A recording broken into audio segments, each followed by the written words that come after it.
Hi, everyone. I'm really hoping you can hear me because my headphones have been really weird. Can hear you fine. Oh, thank goodness. I can also hear you. Hooray! This is the works. Winning. Check one for successful streaming. Everyone can hear each other. Welcome to Inside the Rookery, episode 7, in which we are talking about clubs, cons, and comps. I've maybe said that in the wrong order, with David Wright of AlbaCon. Welcome back, Dave. Before we get into it, I'll just pop up our little banner. Inside the Rookery is brought to you by our Patreon, which I will pop in the comments. So, oops, it sits there for everyone. There we go. So, hi, Dave. How are you? How did AlbaCon go? I'm fine. AlbaCon went really well. It was very smooth. Everything just worked. People turned... Well, one GM didn't turn up, which was frustrating, but one of the team stepped in and ran a game instead. So that was fine. In total... I had numbers. Where are they? They're in this thing, right? So the summary is we had 130 unique players from 11 different countries, and they played 45 games, which are run by 33 different GMs. In total, that came to just 1,000 hours of role playing, and we've raised almost £2,000 for Penumbra, with actually two donations that we know of that are still pending that might take us almost to £3,000, which would be amazing.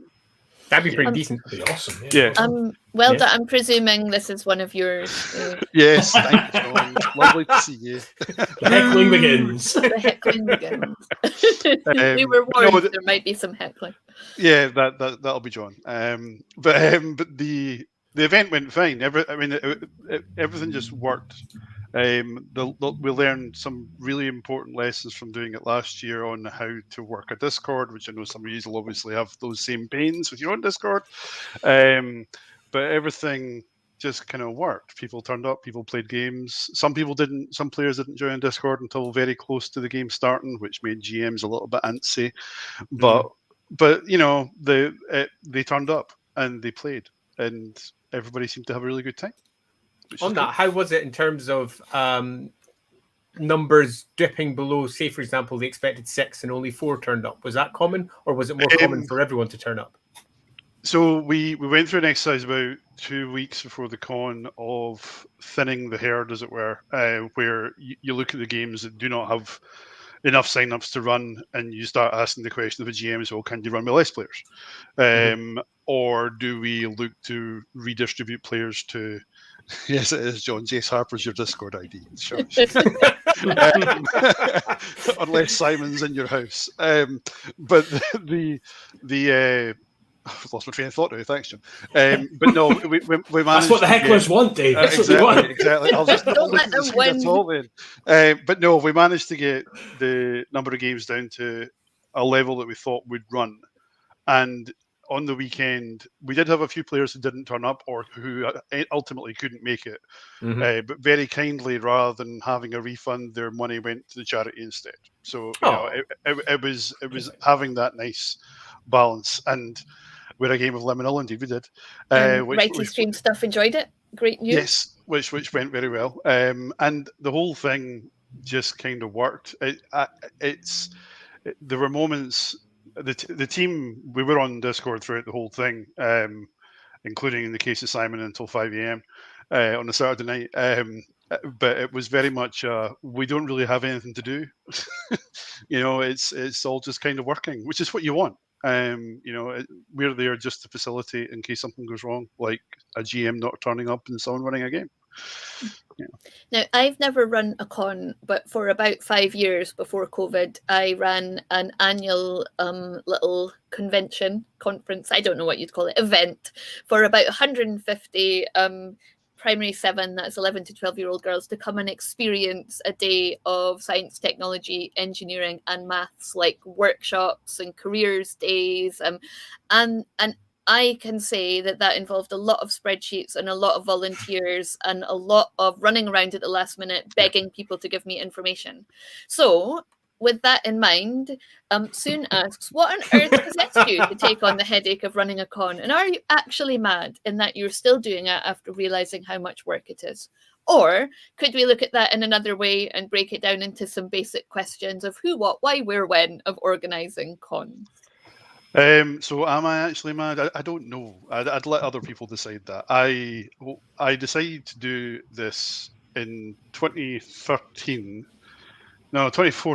I think. I was at UK Games Expo, and two of my friends, and I'll put that in inverted commas, who are not involved in organising either of the two events that I'm part of, plied me with lots of whiskey, which is a good thing, and basically said, "So Dave, if you were to organise a convention, how would you do it?" And that conversation went on until about 3 a.m. And that was the Saturday night, and I was driving home on the Sunday, which was additionally painful. But never mind. But that was where right, okay. I kicked into project management mode at that point because that is my skill set. That's what I do for a living, and I started to work it out. What would be involved in doing it? And you have to start with, well, what do you want it to be? You know, you don't start with where do you want it. You don't start with what events do you want to have at it. You start with what do you want it to be. So if I was going to do one, this is essentially the question that was being asked. I wanted it to be a celebration of the hobby, and that word kept coming up, celebration. And in 2015, we almost hosted an event in Edinburgh, which John and Simon from the Tabletop Scotland team were part of. But we didn't because of money reasons. I knew you were going to do that. You're being heckled by fellow panelists. It's fine. It's fine. I was expecting this. I was expecting this after the comments on the Patreon post. And that would have worked. But the problem with a venue in Edinburgh versus a problem. Right, not even Edinburgh. A problem with venues in general is they aren't big enough. Other than unless you go in Scotland, that is, unless you go to the SEC or even the EICC to a degree, all of that's split over 5 floors. Tabletop Scotland in Perth has, as he double checks his numbers, uses 3,500 square meters, and it uses all of that space, which is not a small amount of space. And trying to find another venue, which, you know, if we outgrow Perth ever, then that may be a different challenge at that point in time. But that is not an easy thing to do. So you have, as I say, you have to kind of start with what do you want it to be? Is it a celebration, or are you wanting? And if it's a celebration, what's it a celebration of? Are you going to focus on one format of gaming? You know, is it role-playing game centric? Is it board gaming centric? Is it war gaming centric? Is it, you know, what is it? And how we found Perth was very much a random thing. My wife Fiona owns a wool shop, and she had just come back from a yarn festival in Perth, and she said, "Go and have a look at that." And I was like, "Right, okay." So I went and had a look at it. I nudged John and Simon, the Harper brothers, and roped in Duncan into that conversation, and the 4 of us went up to have a look. It was during this visit that we realised that John had actually, who, as I say, had been involved in the conversations back in 2014 and 2015, had actually been going to this venue for years because it was also where the Perth Model Railway event had been held, and yet hadn't thought to mention it. What is this venue? You haven't told us what it is. Yes, so the venue is the Dewars Centre. So it's, if you are in Perth, you will probably think of it as the ice rink. A yarn festival is the most Perth thing outside. I've been to a canoeing festival in Perth at one of those places where, I don't know. It's like right on the River Tay. A canoeing festival is pretty Perth too. I'm not as au fait with the yarn festival scene as I am with the tabletop convention scene, but there are yarn festivals throughout the country. In fact, there was one in Glasgow this weekend. Well, I was in a knitting shop quite recently, and we were just like perusing, and the lady was like, "Are you here to see?" And it was like 2 famous knitters, and me and my mum were like, No, we're not. It was before COVID, but apparently they're really famous Scandinavian knitters.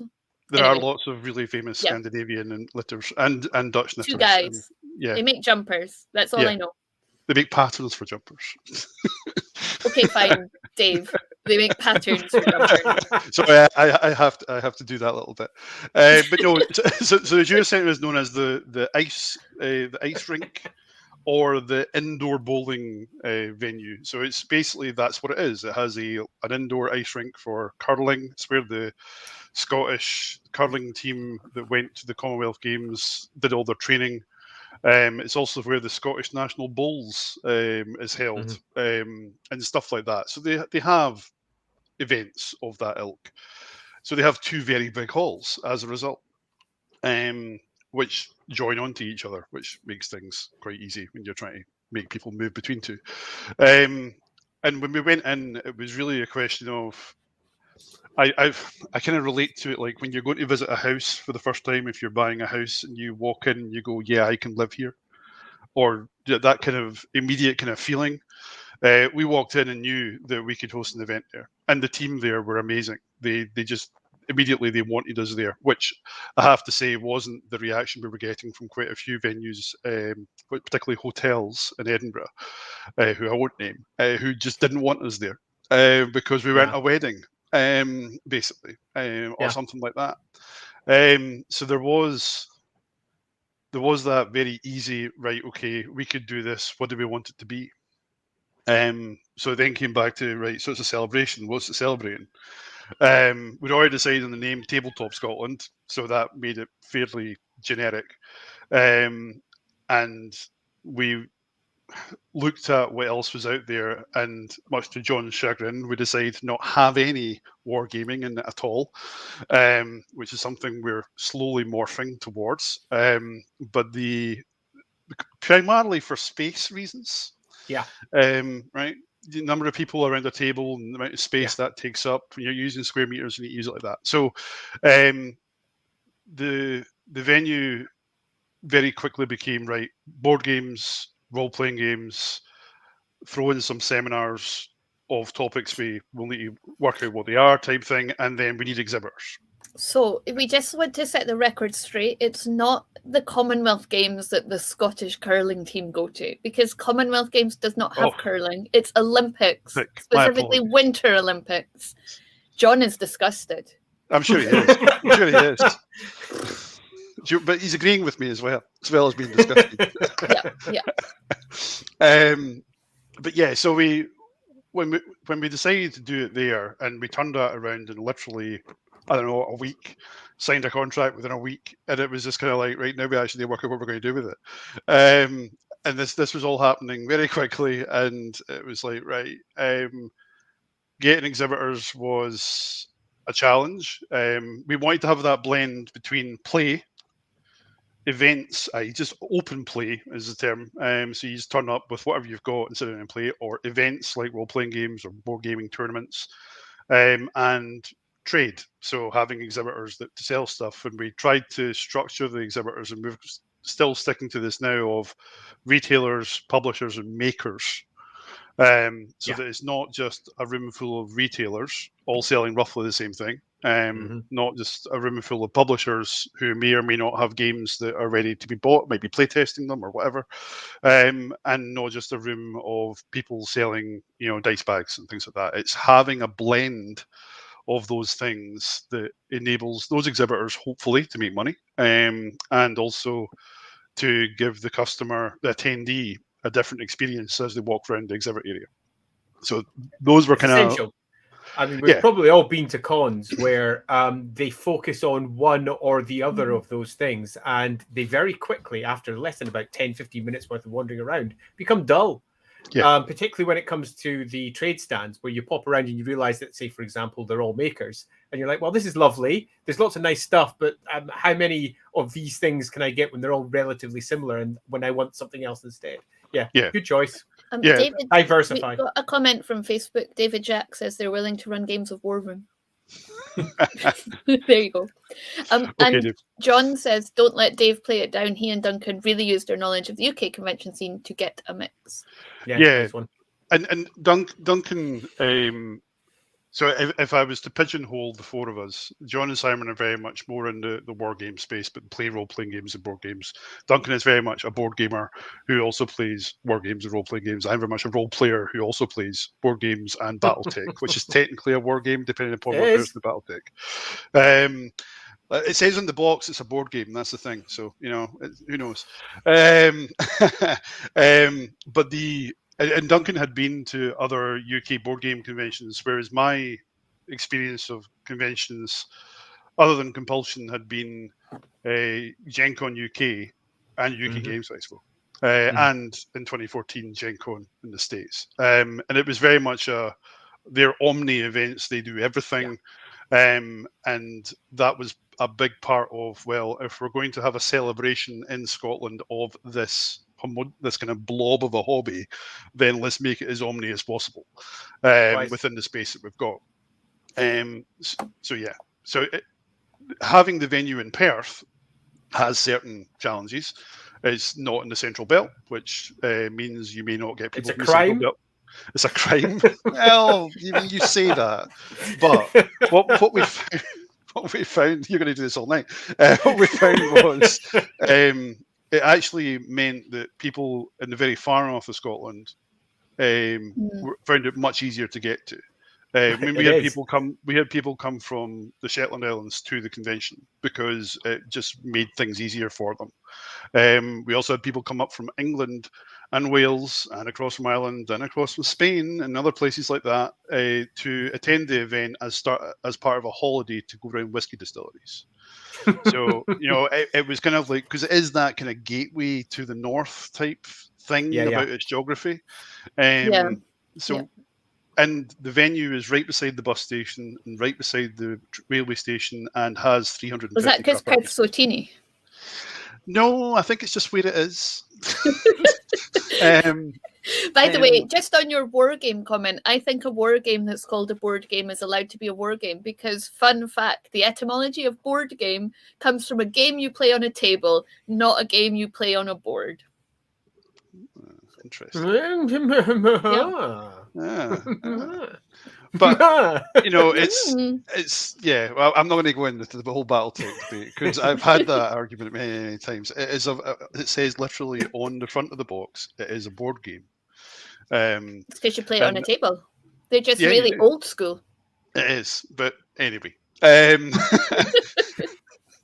But yeah, so we decided to put it there, and then it was kind of like, how big is it going to be? You talk to an exhibitor and they want to know how many people are going to come, how many are going to be interested in the product, all those kind of questions. And our initial thoughts were, right, okay, if we can get 450 people to come, that would be great. Which, was absolutely a viable number commercially for the event. And that's the other thing, it has to make money, or at least not lose money, more accurately. And the fact that in the first year we got just over 1,000 people, unique individuals who came, i.e. if you went for both days, you're still counting as one, was just mind-blowing. It kind of blew us away. I actually had one of the exhibitors, one of the retailers, come up to me on the Friday when they were doing all the setup, started shouting and swearing at me, and I was like, what's he moaning about? And it was, he said, you lied to me. You said you're only going to have a 450. You've blown that out the water. I'm like, yeah, hopefully you make more money then. Because our exhibitors are our customers as much as our attendees are our customers. And if we learned anything quickly, it was that. And I have to do a hat tip towards Richard and Tony from UK Games Expo, because that was, so if you don't know, they'd give a lot of support to UK conventions in general. They provide logistical support, they provide advice.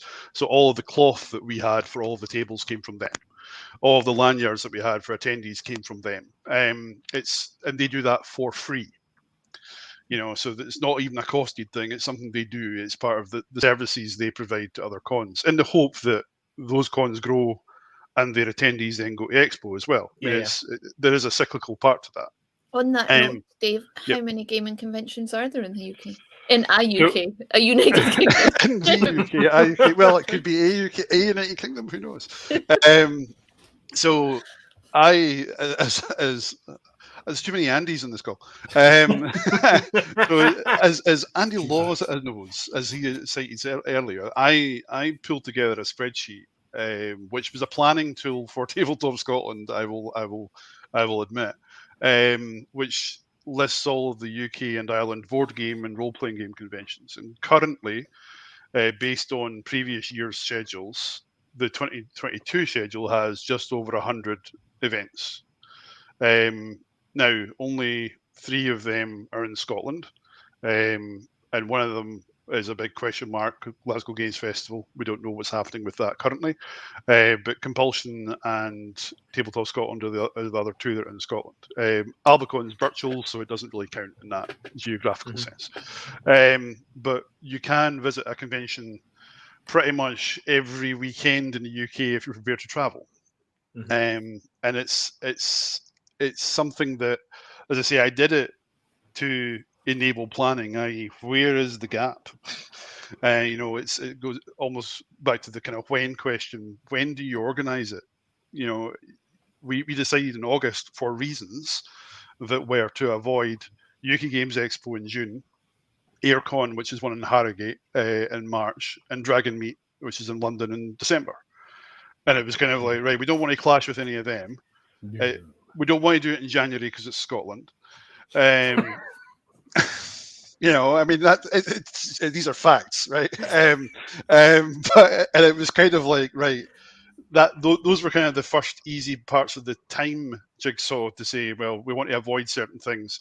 We had to be mindful of other events, like any particular war game shows, any particular like Comic-Con events or anything like that may draw attendees away from us. It's finding that that gap essentially, and we plumped for, in the first year, the bank holiday weekend at the end of English bank holiday weekend at the end of August. But we had to move it in 2019 back a weekend because the curling season started earlier in 2019, which meant that the ice rink, which we wanted to use as our second hall, wasn't available to us. And there's a story that Duncan likes to tell about our first year, that whilst the con was on, and just with the one hall, the Strathern Hall in 2018, and the Strathmore, which is the ice rink, they were putting the ice down, or more accurately, they're spraying water and making it really cold so that it freezes over in layers. And the amount of heat we generated by having all these people in this hall caused that ice to warp, that they had to stop and restart once we'd emptied the hall on the Sunday. It's such a Scottish problem. It's just weird. I love it. But it was just kind of like, yeah. So the when is very much about, avoid other things if you can, particularly if it's close by. I mean, Tabletop Scotland is quite a large event. If you're talking about something that's, going back to the 150, 250, you're less perhaps worried about things within 50 miles of you or 100 miles of you. But because we were trying to go for this flagship celebration style event, we wanted to make sure we didn't clash with something that would put people off travelling to outside of Scotland in particular. As Long Shadow is sneaked into the whatever that word is, snuck They're into there the chat. Long Shadow asks, what has been your most memorable con? Shall I start with Andy Leask? Sure. My problem is I have 2, if I may indulge myself. Of course, you may indulge yourself. They're within the same calendar year as well, and they're both ones that I went to professionally. So when I was working for initially Target Games and then iCore, that kind of came out of that. So the Target Games one was when I was over working in America for them, and I went to a gaming convention in New Jersey, and it was great because it was the first time I ever worked with kind of volunteer who were doing kind of like demos. Like I knew how to play Warzone, but I didn't really know it confidently enough to demo it. So instead, I was coordinating all these volunteers who were demoing the game and then also playing with them. And there was just loads of people. It was an incredibly relaxed convention. So Steve Jackson from Steve Jackson Games was there, and I got to meet him and got him to play Munchkin, I think it was. I played with him. And then if you're familiar with the band Gwar as well, they had a miniature game that came out in the 90s, and they were there in costume demoing their game. So I played Gwar's game with Gwar in their full costume. But it was the most surreal thing because they also had their families there as well. So there were all these like little kids and toddlers running around as well. It was a properly surreal experience that didn't really strike me as how odd it was until I tried to tell people about it, and they're like, wait, you did what? And then the other one is the following year, so it would have been 2000. I think Gen Con UK was, I think, in Manchester that year. It was in Manchester that year. Yeah, were you at that one as well? I was there briefly on the Saturday. Yeah. Did you come to the charity auction? No, I was in Manchester that weekend for the Right. reasons, and I knew that third edition had just come out of D&D, so I popped in to get my player's handbook and Death in Freeport from Green Orange. Got you. I spoke to a few people that I knew there and then left. Got you. Well, I mean, again, it was great. I mean, lots of really good memories there. There were some historical reenactors there. I remember watching them having like sword fights just as the sun was setting, and like sparks coming off the swords and stuff. It was great. But the highlight was at the charity auction. A guy called Seth that worked with me at ICOR he was from London, and he was I've lost touch with him. So if anybody knows a guy called Seth who's involved in the gaming industry, send him my way. But he was like a proper Cockney geezer. Proper kind of barra boy kind of energy, and so he kind of realized that the charity auction was lacking a little bit, and this is the kind of thing you do, Andy, as well. Actually, he realized the charity auction wasn't going very well and thought, I'm going to take over the comparing duty and just basically way on stage, and it went much better once he was up. And one of the random celebrity guests they had there that week was Michael Sheard, who was Mr. Bronson in Grange Hill and was in is it Empire Strikes Back? He was in one of the Star Wars films. And he was there flogging his autobiography. And basically Seth at the end to try and get a little bit more money to tip over line. And I have to say, it is dubious morally because he didn't get his consent before offering this, but essentially offered to snog Michael Sheard if we got, I can't remember how much, like £150 or whatever. And he got it like almost instantly. And fair play to Michael Sheard, rest his soul. He was up for it. He got up on stage and he gave Seth a full-throated snog for charity, and that was such a such a moment. But yeah, so those are my most memorable. There you go. I mean, how do you follow that? I don't think any of us can. I mean, you can't follow that. No. No, I mean, it's actually impossible. Although on the charity auction front, on a couple of occasions now, I've ended up bidding against myself just to get more money on a particular bid. I did that, I think, Dragon Meat not that long ago, where I bought some dice for Lindsay. They were just metal pink dice. And the bid was they were nice dice, though. Yeah, they're nice dice, yes. And the bid was sitting at only about £30. So I went, £40! £50. I mean, it's for charity. I don't know if they are that nice. Yeah, you don't want to know how much I spent on them. Fortunately, though, Okay, someone else counterbidded by giving me extra money so I could bid against myself. Right.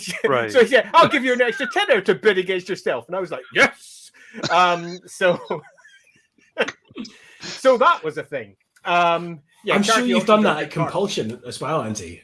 It's the sort of thing I do because it's for charity, and it also helps bring up the energy in the room. And it puts other people hopefully in the mind of thinking, well, this is for charity, so hopefully we can make a little bit of extra money for whatever it is that they're working on. And I'm not shy. That's the truth. And I'm quite willing to look like an idiot in front of everybody else without any particular problem with that. That all said, memorable, I'd say one of my most memorable ones is an odd one because it actually speaks to something we were discussing earlier about diversifying. And in this particular case, the con that I was at diversified too far by some significant amount, where it had the expected war games and roleplay games sort of there, but it also had movies and it had comics and it had pretty much everything you could imagine all thrown into one space. And unfortunately, it meant that there wasn't enough of anything, so that when someone came along looking for one thing, they got just enough to feel like their taste buds had been tickled, and then looked around and went, but I'm not interested in the rest of these things. So everyone left somewhat disappointed. But from my perspective, as someone who was there, I was there promoting Warhammer, as I recall. From my perspective, it was amazing, because I was down on the guest list as a super special guest, because go figure. But this was the same place where we had people like Ben Barnes kicking along. So I was saying, hi, Ben. He's like, hi, Andy. We had a chat, and that was kind of cool. I got a nice photograph and got that signed by him with me, so that Lindsay could have our two favourite people in one place on a photograph, and that was quite amusing. But from my perspective, it was really nice, because where the people I were with, in this case, Ulysses Spieler from Germany, their con was relatively slow for them, because they were the primary retailer of role-playing games and similar, and not everybody at the con was at all interested in that. So I had loads of time to sit and chat with them, get to know them all, and from my perspective, that was ace. Is that the one where you got mobbed by the Skaven? Yes, that's the one where I got mobbed by the Skaven, which was around about 10, 11 people cosplayed as Skaven came in, and we got all manner of photographs of me with them. And you held an eagle. I held an eagle, and I met Geralt, but not an actual Geralt. He's the most famous Geralt cosplayer. He's got a whole bunch of videos online with him pretending to be, for example, the character from the video game, and actually running into walls with swords and similar, just like you do when you play a computer game. But yeah, I met all manner of people. It was an amazing con, and as an experience, it was great. But as an experience for most of the con attendees, and also those who were running the stalls, not so good. And I think that was a beautiful comparison. For me, it was brilliant, because I got to experience all these things from the inside and meet lots of great people. But for the people who were turning up, none of them really quite got what they were looking for, I think. And Ben Barnes was surprisingly cool about you signing that photo for me as well. Yes. Because I signed it too, because it was signed by two favorite people. And he was like, this is great. I wouldn't want just Ben Barnes. It's worth noting Ben Barnes is the nicest guy in the known universe. We had a lovely chat. He was surprised at how laissez-faire I was about it, because everyone else coming in going, oh, Ben, oh, this. And I'm like, yeah, hi, let's do this and let's have a chat. And it was just great. Good times. Yeah. Genesis says 9 Worlds manages to do that extreme diversity very well, which is my only experience with that kind of convention. Yeah, I think it requires planning. And I think that in this particular case, it wasn't particularly planned well. I've been at another con where there was something similar. This is when I was with a Cubicle 7. It was, I won't say what the particular con was, because I wouldn't like to call it out. But it was a con in England that was set up by, let's say, some people who should have set up something really well. And it just wasn't. It was quiet. It wasn't very well attended. There wasn't enough events running to keep the people having an excuse or a reason to stay. So the people did what you do at a con. You turn up, you take a look at everything you're interested in, which might not be a lot, but it'll be a bit. And then they left. And it meant that the con felt dead. Now, their foot flow, I mean, in terms of numbers, you could argue it was quite high. But in terms of the impact that it made towards us speaking to people and feeling like you've been engaged with something that was worthwhile, absolutely not. It was a very, very bad con from the perspective as an attendee. And if you want it to be a recurring con as well, then the experience is I would argue as important as the money that gets made, because you'll make money once, but if people didn't enjoy it, they're not going to come back the next year. It kind of goes back to that as your kind of memorable con. It's those memories aspect that people have of, right, did I have fun there? And as an exhibitor, did I not so much did I make money there, although that's obviously important. It's also about did I have good engagement there? Were people coming to the stand there? It's those kind of things that, and because so Carronade's a war game show in Falkirk that I'm hugely fond of, even though I'm not a wargamer. But I go along to it. But it has that kind of transient feel for me, and I go and I walk around the stands, I chat to a few people, and I leave. Because I'm not interested in the participation stuff. I'm not there for that. And I kind of look at that in the same way as I look at some comic book events, certainly historically. Comic book events, UK, was it Glasgow Comic and Art Convention in Glasgow, obviously. Other than drinking, The vast majority of it was walking around stands and maybe sitting in the odd talk. Hey, if Alan Grant and Colin McNeil and people like that say they want to go and have a pint, and you follow them.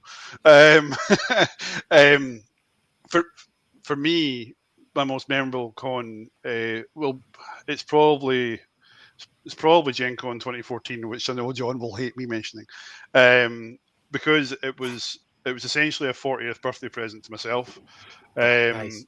and I'd always wanted to go. It was when 5th edition was coming out, and I am a D&D fanboy, and I was going to Indianapolis with my mate Greg and my friend Liz Mackey, who I think some of you know, and it was very much an exercise in, right, let's just experience this thing. Just take as much of it in as you possibly can.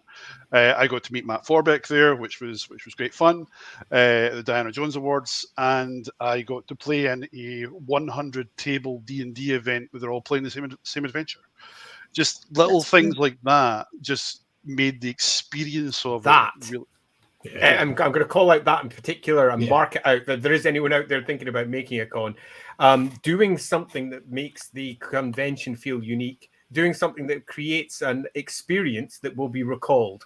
It's much like when you're writing an adventure, of all things, where I can't believe I'm going to make this transition, but I'm going to, where when you're writing an adventure for a role-play game, there's all manner of things you could put in it. And there's all manner of things that everyone expects to put in it. But from a writer's perspective, there's one thing that it needs to have, and that's something that's memorable. And hopefully lots of things that are memorable, so that anyone that plays that adventure has those memorable moments that they will not just remember for that session and the week after, but 5, 6, 7 years later, they're saying, do you remember that point when? Now, often you'll find that badly written adventures can bring those moments to the fore purely because things happen when people meet and you create your own memories. So some cons will be successful even if they don't have memorable moments, because you'll all get together and the convention will have things that happen that people thought were great. They get involved with the game and it'll be great. But if you want to be guaranteed to get something that's definitely going to hopefully bring those recurrent moments around, work that little bit harder to try and make sure you've got somebody doing something that really sparks the attendees coming along. Don John Doe asks, sorry, Andy, you go first. This is Alan. This is my mate Alan that's asking this question. I was just going to say, like, a great example of this, and I think, like, Andy and I, therefore, like, eschewed it because it was too obvious, but we've both been to many, many games days when working for Games Workshop, and games days full of those kind of moments, those kind of crazy, again, often with Andy in the middle of them, like roaring and with hundreds army of children around him. But that's what makes people want to go back to games day all the time, is it's not just that they get to go and play. Some people go for the Golden Demon and some people go to play the game, some people go for the new miniatures, but really it's those experiences, whether that is looking at epic diorama that you're not going to see anywhere else. Exactly. What is that what it's called now? I went to Games Day. I think this is when I was a retailer, and I went primarily as a retailer to speak to Games Workshop about new product launches and things like that. But also, the main reason I went was because Dan Abnett was going to be there, and he had just started writing the new Guardians of the Galaxy comic, which I'm a huge fan of, that comic series, and I completely forgot to take my copies of them with me. They were sitting in the boot of my car when I got on my plane to fly down, which was most depressing. I went to a Games Day when you were working, Andy. Both of you were there, actually, both Andys. I think, in fact, we might all have been living in our flat together then. And I was really ill and it was really miserable. But I remember wanting to meet, like, artists, and in particular wanting to meet Mark Gibbons. Don't tell him. He'll go straight to his head. He's a known diva. He'll be insufferable. Actually, on that point, when I used to go down to Games Day, if you ever happen to be staff at a convention and you want to get out of stuff, just carry some boxes around. No one ever interrupts you, because they assume you're doing something important. I used to do that before every Games Day that I attended, because I'd like to go around and speak to all the people that I was aware of through magazines or whatever. So I think my favorite one speaking to Jervis for a while was nice, but I think my favorite one was speaking to Wayne England. He'd recently been working on the Blood Bowl 2nd edition art pieces for all the star players, and he had them all there. And we must have been almost an hour's chat. about why they were the size they were, the way they were, how he was churning them out, the difficulties that he'd faced doing them the way that he'd done them, the ones he enjoyed, the ones he didn't. What a day. We ended up friending each other on Facebook later, and it was a good day. And I say Facebook later, that was way before Facebook way later. way later. But he remembered me, and that was nice, and we had a lovely chat online too. But yeah, the things that you do at cons, and I agree, it's those moments, it's meeting people that are cool. And when I was then being staff that people were turning up to see, because I'd written things for, say, Warhammer, or I had done maps or whatever, often I'd be there with people who were relatively new to doing role play books for the first time or whatever, and they'd all be sitting there and they'd be quite excited to be meeting people, and I would repeatedly say, make sure you sign stuff. Do it, because it may mean nothing to you, and it may even make you feel a bit embarrassed and weird. Okay, but do it, because everybody often wants to, but is afraid to ask. So just say, do you want it? Do you want it? And you'll find that almost everybody will. And it just creates another small moment where, from the perspective of somebody who's coming along to meet someone who's created the things that they love, they've got that point of connection, and they've got something they can keep that reminds them of that moment, which, if you're working for a company like we are with, say, the Rookery, that's really lovely, because that means that they'll be associating this particular thing that's hopefully got our stuff written all over it with our name scrawled inside it, and that's lovely. But again, it's building back to creating memorable moments for everybody, so that they've got a reason to both attend the con and to enjoy coming to the cons too. Carrying stuff only works when you're not in a command shirt with your name on the back. That is true. This is our colours of yellow for the command team, using the classic Star Trek, and we had red for our volunteers, and we had blue for our events team. So any GMs or anyone running an event for us, they were all in blue, and the attendees, if they wanted a T-shirt, could buy one in black. So. So how important is the name of an event? Does it need to include a pun? Very, and yes. So he may be alluding at something in particular. So the not code name at all for what's become Tabletop Scotland was DaveCon, and that was from Greg and Richard, who got me drunk at UK Games Expo, and it's still referred to by them as DaveCon. And I think this might be the first time I've said it publicly as DaveCon, but it isn't, because it's not my convention. It's the sort of thing that having a name, well, yeah, it's important. You can call a convention all sorts of things, as the list of conventions in the UK kind of attests. But the one that we chose was to be as simple as possible. It would be clear to those who knew what the hobby was, but it would also be, Tabletop Scotland makes people go, what is that? If they don't know anything about this hobby, they'll go, what does that mean? Is it about work surfaces? Is it about what is it? It's but it's having a name with a pun in it. Yeah, we went through all sorts of names, none of which I'm going to mention. But I mean, AlbaCon is a bit of a pun, I suppose, but it's a Scottish online convention. That's why it's called AlbaCon. And I couldn't call it Online Scotland, because that would mean something else entirely different for lots of people. So having a pun in your name, I don't know. I don't think it's that important. I think as long as people identify with it and have those memories, that connection to it. I mean, there's a con in the States called KublaCon, which I can't remember which part of the States in, but the word Kubla does not exist in its location. But the fans, the attendees, in fact, fans for KublaCon are fervent. They're very active. And Kubla is chanted before the doors open and things like that. And that's very cool. But it can also perhaps be a barrier to entry for those who don't know it. In fact, I'll go further and say it is.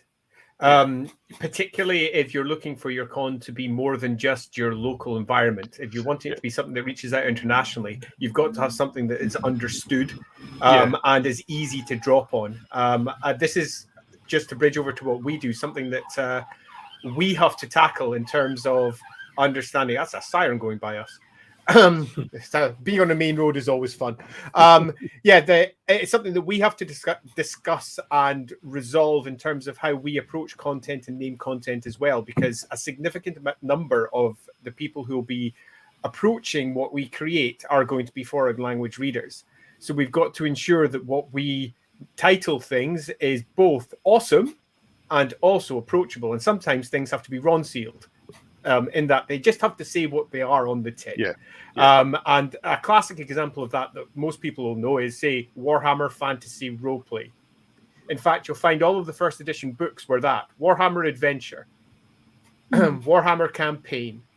They were all pretty much Ron sealed to ensure that everybody understood what the product was. Those names are less important now than perhaps they were when that first came around, because obviously Warhammer is now big, so it can call itself whatever it wants and people will flock to it. But back then, particularly when you're starting up something for the first time, it's very important from the perspective of traction and people understanding what it is that you're producing, that the names are clear. Not necessary, but certainly important, and it should be considered. And it kind of leans into, so one of the things that Tabletop Scotland at the outset wanted to be, that maybe a lot of conventions aren't, was we wanted to be family friendly. And I don't mean that in the sense of your family can come in and just walk around. We targeted families from a marketing perspective. We approached family magazines that go out to libraries and things like that to see how we can engage that audience.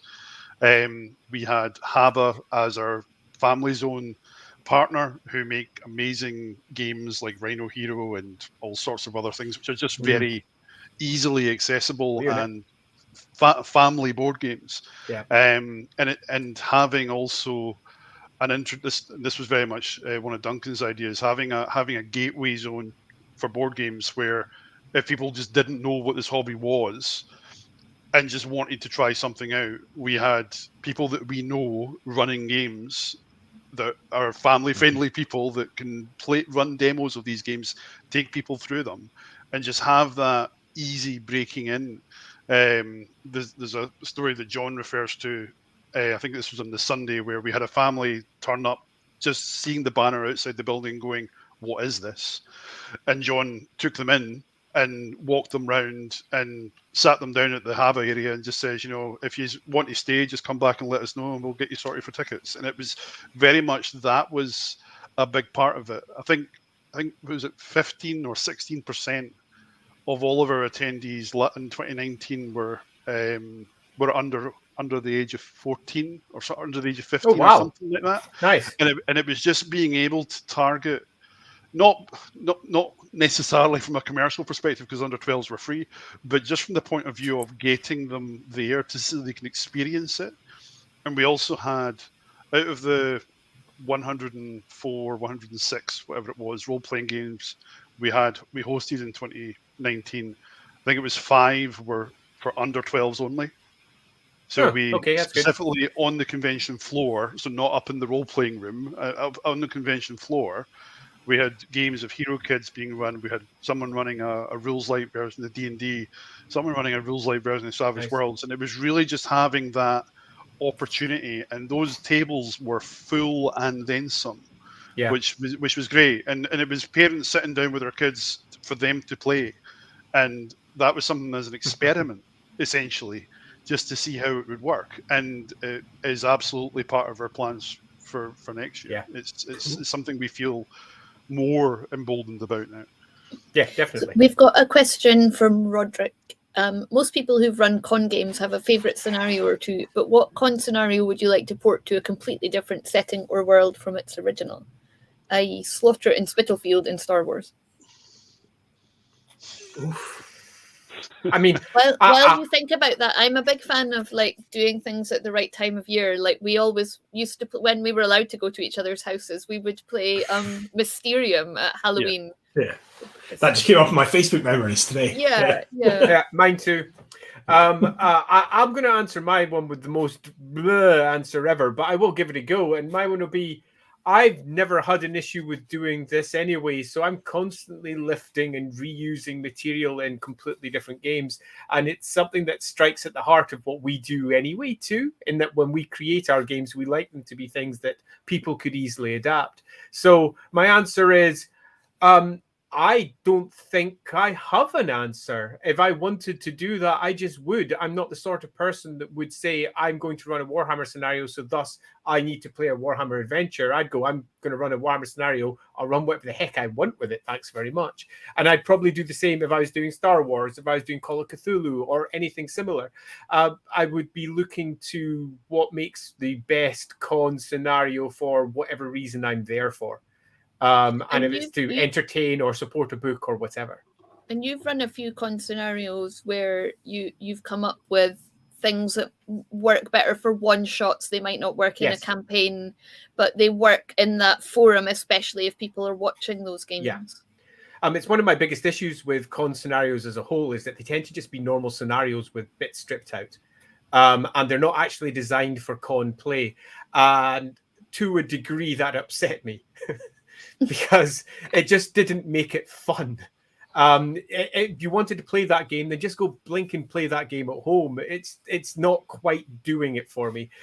So taking advantage of the fact that the characters will only be played once, or you're only going to get these people in the same place once, which means that you can add completely different rules or do completely different things with them. Use the fact that they're not going to play these again to great effect, which means that everybody can die at the end. And I don't just mean we run a scenario where everyone dies. I mean, you can run a scenario where they don't realize that particular thing's happening and they eventually all turn against each other at the end or whatever. You can give them secret missions that don't really matter if they do pass out or not. You can do all sorts of fun stuff. And that's something that I think more of should be done with, so to speak. Yeah, defo. The scenario I've most frequently run at conventions, and it's one I've run as one-shots, as tasters, ever since, wasn't even really a scenario. It was issue 49 of Challenge magazine, which I had to look up before this because I saw the question in Discord earlier, and I was like, what issue was that in? So I think that was in the early 90s that came out. And that was Game Designers Workshops magazine for Traveller and all sorts of other stuff. But they did, whether it was licensed or not, they did some Star Wars content back then. They did one of a region of space called Dandrian's Ring, which is a series of asteroids or moons or something. Anyway, there's a map in that scenario. I didn't use the scenario at all, but the map was fantastic because the map is of an Imperial holding facility. So taking people to prisons, they would be deposited there and then taken away. So I've ran a scenario which is literally, you can die quite easily, etc., or you can have secret agendas. And the question I ask at the start is, are you breaking out of this prison or are you breaking into it? Because if you're breaking out of it, you're all going to have secret agendas because you're all there for reasons. But somebody's going to come and kill you and kill all the stormtroopers because you've got a bounty on your head or whatever it is. Or if you're breaking into it, you are the people who are there to get the bounty. You're there to get someone and get them out. And I've had people die within an hour of that at cons. I've run it at free RPG Day events. I've used every single edition of Star Wars back from West End Games with this adventure, and it always goes in a chaotic mess. But that's part of its charm. That's what you want. That's what a con game should be in many respects. Agreed. You want it to be, It's also like a classic, right? I remember playing playing Star Wars in the playground, and that's literally what we were doing, breaking each other out of some kind of stormtrooper holding facility. Yeah. Yeah. It's not an amazing kind of brainwave situation, but that map immediately was like, yeah, I can use that for these things. And I think that hits to it as well. Is that I think, like, obviously you want it to be memorable, but also getting the tone of it thematically right for the story that you're telling it's important in any kind of adventure writing. But I think particularly for a con game where you've only got that one little window of 4 to 6 hours to kind of capture people's imagination. If you're going to make that memorable, then it needs to be iconic. It needs to play with those kind of well-known tropes. So yeah. It, That sounds like exactly the kind of game I'd like to play. I'll also add one other thing that you've done that I think is very wise for a con scenario, and that is ensuring that as a GM, it's going to be different for you each time. It's whenever I write a con scenario, one of the core concepts that I ensure I write in from the very beginning is that each time it plays, it will play differently, and not just because of the adventure being played differently by different characters. I mean, I don't know what's going to happen because there's going to be random elements in it or something else which twists how it appears and plays through to ensure that each time I play it, I'm as entertained as the players, which means that in turn, as it flips back again, because I'm entertained, everyone else who's hopefully playing is going to be more entertained too, because my enthusiasm will hopefully redouble theirs. And if you're playing the same scenario for, say, the 4th or 5th time in a row, oh my goodness, it's like pulling teeth. It's just not enjoyable. And I remember when you played that the undead one that you did with all the sort of secret missions. The Bride of von Karstein. That's that one. And you did that at Compulsion, and I think you did it twice in a row. Yeah, I think. And I played in the first game, and I then stayed and watched the second game as a spectator because I had so much fun playing it, and I knew that it was going to play it differently because different people were going to have different agendas and things, and I just wanted to see the car crash unfold. and it was hugely entertaining kind of because of that. So. Yeah, and that scenario, that's the one that I've referenced, I think, a couple of times actually in our calls as well, because that's the one that I did at Games Day, and it turned into a proper audience participation one because we had about 100 people watching it with me standing up, orating to the whole group as well as the players. It was weird and massively enjoyable because everybody knew that something was going to happen because they were aware of the setup because we had it written down and everyone could see it. And then watching it unfold and me not knowing what was going to happen either. So I actually collapsed into laughter on more than one occasion as the truth of the scenario came out. It was a lot of fun. But then that's also something that we're sort of writing into parts of what we're doing too, because we enjoyed playing those. So you're going to find aspects of that in our next adventure, I think, which should be fun. Yeah, but we're getting quite close for later. Yeah, we're getting quite close to time, and I would like to talk about the streams that we've got coming up. So I was going to go to this question, but I think we'll just look forward to the stream. So what makes a good panelist at a con Q&A session? You guys. Anyway, this was fun.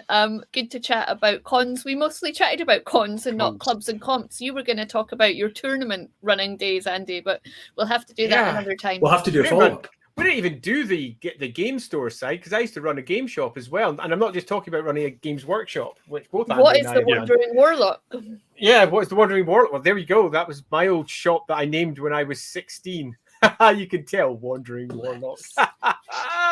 Bless. Yeah, less said about that, the better. But yeah, we've not covered that at all. We've largely just spoken about cons. No great surprise. It is the rabbit hole, as I said. So it is very much a rabbit hole that we just fall into. Yeah, quite. Oh, what about favourite published adventures? We'll have to keep that for another stream as well. And Jagusty says, where are you playing 6 hour games? 3 to 4 hours, or 2 to 4 hours in many cases. I can't remember which one. There was an online one that I looked at that was offering 6 hour slots last year. But yeah, I at the time I remember going, "Oh, that looks quite long." I didn't sign up in the end. So yeah, my thing is I've had some bad experiences playing role-playing games at cons where they haven't been these kind of fun things. They've just been a bit turgid. And I'll be honest, if I'm at a physical con, I'm much more interested in demo games, whether that's war games, board games, whatever. I'm interested in talking to people about, because it's almost like a game and a Q&A at the same time. So you kind of learn about how something works and talk about design principles and stuff. That's generally where I hang out. I actually thought you were going to say I've had some bad experiences role-playing, so that's why I have to go to cons. That is hard. No, very much the opposite. My con role-playing experiences have never lived up to my real adventures with my forever GM Andy. Just on running cons, I've run a lot of con adventures, and it can so easily become a hit or miss thing.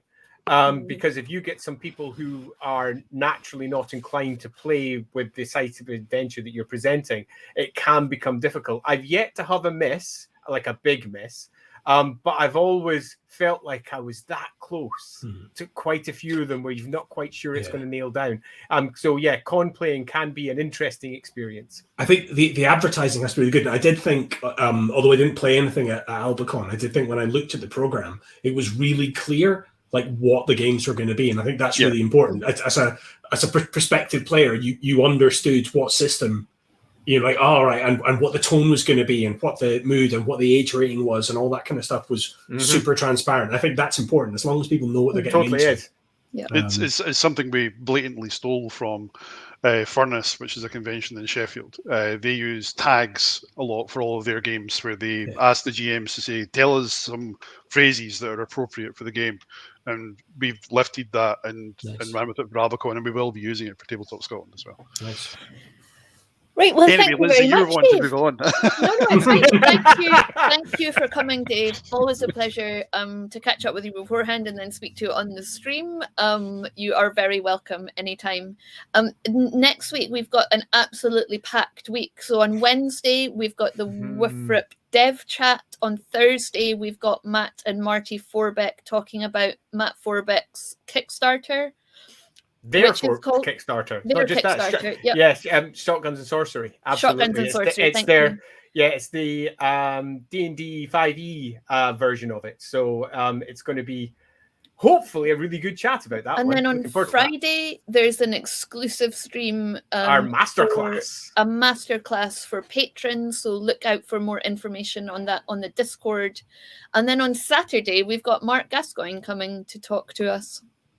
It's quite the week, and busy week. It's really difficult for someone who's going to be sitting on these to decide which I'm really looking forward to most, because you're starting off with Warhammer. I've never sat down with the developers of every single edition, so that's going to be an eye opener. And then I get to sit and chat with Matt about something he's passionate about, and that's going to be amazing.